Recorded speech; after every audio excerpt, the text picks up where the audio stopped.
Kur fëmia yt harron se kush ti je, kjo video është për ty. Ndalu për një çast dhe dëgjoje këtë mesazh deri në fund. Ti i ke ushqyer, i ke dashur, ke sakrifikuar netët, shëndetin dhe ëndrat e tua për të ndërtuar të tyret. Ke dhënë gjithçka, edhe kur nuk të kishte mbetur më asgjë.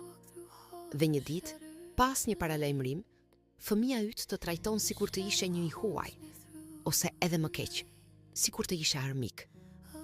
Fjalët që të thot të presin më thellë se çdo plag, sepse vin nga ai ose ajo që ti e mbrojte nga bota. Dhe papritur, jet pia ai që sulmohet. Nuk e njeh më atë zë plot për çmim. Kërkon fëmijën tënd në atë vështrim të ftohtë, në atë ton të ashpër, në atë fyerje. Por duket sikur kanë harruar gjithçka.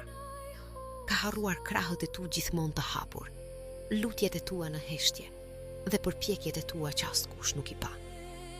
Dhe ti qëndron aty, në këmbë, me zemrën e coptuar. Nuk vërtet. Nuk e kthen dhunën me dhunë, sepse je prind, sepse je rrënja, themeli i familjes. Por brenda teje shpërthen një stuhi.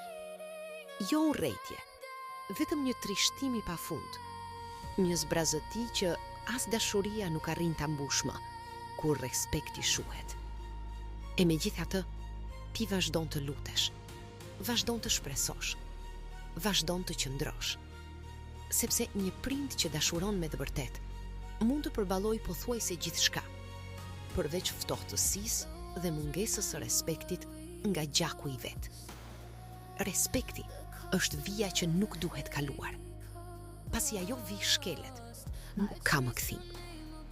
Mund t'jesh i afërt me mua, mund t'jesh i rëndësishëm, mund të dua me gjithë zemër.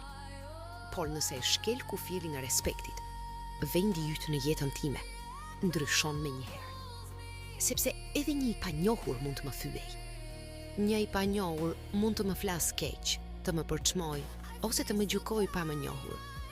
Nëse edhe ti më fyen, më poshtëron, ose më mungon respekti, atëherë nuk je më njeri i afërt. Je thjesht një i huaj. Nuk e harxoj më energjinë time me njerëz që më përdorin për të shkarkuar zemërimin e tyre. Nuk justifikohem më para atyre që ngatërrojnë afërsinë me të drejtën për të lënduar.